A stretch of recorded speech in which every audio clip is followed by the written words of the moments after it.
ನಮಸ್ಕಾರ, ಡಾಕ್ಟರ್ ಅಂಜನಪ್ಪ. ನಾನು ಅನೇಕ ಚಾನಲ್ಗಳಲ್ಲಿ, ಅನೇಕ ಮಾಧ್ಯಮದಲ್ಲಿ ಅನೇಕ ವೈಜ್ಞಾನಿಕ ವಿಚಾರಗಳನ್ನ ಮಾತಾಡ್ತೀನಿ. ಯಾಕಂದರೆ ಅದು ನನ್ನ ಸಾಮಾಜಿಕ ಜವಾಬ್ದಾರಿ. ಪ್ಲಸ್ ನಾನೊಬ್ಬ ಹಳ್ಳಿ ರೈತನ ಮಗ, ಹೆಮ್ಮೆಯಿಂದ ಹೇಳ್ಕೊಡ್ತೀನಿ. Plus I am A professor in a medical college.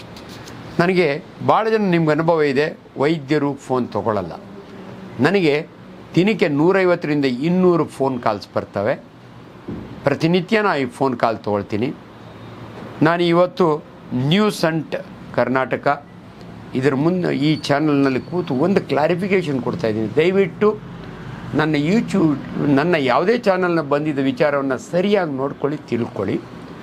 ತಪ್ಪು ಅರ್ಥೈಸಿಕೊಂಡು ಅದನ್ನು ಪೂರ್ತಿ ನೋಡ್ದಿರ ಬೆಳಗ್ಗೆ 6 ಗಂಟೆಗೆ ನನಗೆ ಗುಲ್ಬರ್ಗ, ರಾಯಚೂರು ಈ ಕಡೆಯಿಂದ ಡಾಕ್ಟ್ರೇ ನನ್ನ ಶಿಶ್ನ ತುಂಬ ಚಿಕ್ಕದಿದೆ ಈ ರೀತಿ ಮಾತಾಡ್ತಾರೆ. ದಯವಿಟ್ಟು ಪೂರ್ತಿ ನೋಡಿ. ನಿಮ್ಗೇನಾದರೂ ವಿಚಾರಗಳು ಬೇಕಿದ್ದರೆ ನನ್ನ ಫೋನ್ ನಂಬರ್ ಈಸಿಲಿ ಸಿಕ್ಕೋದ್ರಿಂದ ಸುಮ್ಮನೆ ಅನೇಕ ಫ್ಲಿಮ್ಸಿ ರೀಸನಿಗೆ ಫೋನ್ ಮಾಡಬೇಡಿ. ನಿಮಗೇನಾದರೂ ಬೇಕಾದರೆ ಬೆಂಗಳೂರಿಗೆ ಬಂದಾಗ ನೀವು ನನ್ನ ಹತ್ರ ಕನ್ಸಲ್ಟ್ ಮಾಡಿ.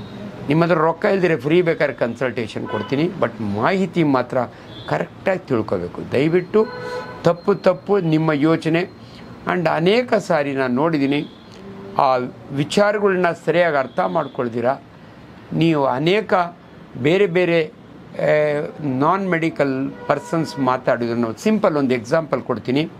ಯಾರೋ ಒಬ್ಬರು IAS ಆಫೀಸರ್ ರಿಟೈರ್ಡ್, ಅವ್ರು ಮೆಡಿಸಿನ್ ಪ್ರಾಕ್ಟೀಸ್ ಮಾಡ್ತಾರಂತೆ. ನಿಂತು ನೀರು ಕುಡಿಬೇಡಿ ಅಂತಾರೆ. ಇನ್ನೊಬ್ಬರೆಲ್ಲೋ ಕೋಲ್ಡ್ ನೀರು ಕುಡಿಬೇಡಿ, ಹಾರ್ಟ್ ಅಟ್ಯಾಕ್ ಆಗುತ್ತೆ ಅಂತಾರೆ. ಇವೆಲ್ಲ ಅವೈಜ್ಞಾನಿಕವಾಗಿ ಮಾತಾಡುತ್ತದು. ಅಂಥವನ್ನ ನೀವು ಗಮನವಿಟ್ಟು ಯಾವ ಕ್ವಾಲಿಫೈಡ್ ಪರ್ಸನ್ ಮಾತಾಡಿರ್ತಾನೆ ಅನ್ನೋದನ್ನು ನೋಡಿ ಅರಿವು ಮೂಡಿಸ್ಕೊಳ್ಳಿ. ಅದರಿಂದ ದಯವಿಟ್ಟು ನಿಮ್ಗೇನಾದರೂ ಕ್ಲಾರಿಫಿಕೇಷನ್ ಬೇಕಿದ್ದರೆ ನನ್ನ ಸಾಮಾಜಿಕ ಕರ್ತವ್ಯದಿಂದ ಇದನ್ನು ಮಾಡ್ತಿದ್ದೀನಿ ಹೊರತು ನಾನು ಯಾವ ಪಬ್ಲಿಸಿಟಿಗೂ ಇದು ಮಾಡೋದಿಲ್ಲ.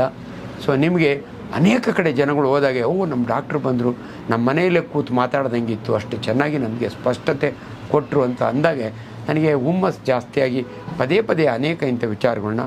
ಅದಕ್ಕೆ ಇಷ್ಟೊತ್ತು ಇದಕ್ಕೆ ಮೊದಲು ನ್ಯೂಸ್ ಅಂಟ್ ಕರ್ನಾಟಕ ಚಾನಲ್ನಲ್ಲಿ ಕೆಲವು ವಿಚಾರಗಳನ್ನ ನಾನು ಮಾತನಾಡಿದ್ದೇನೆ.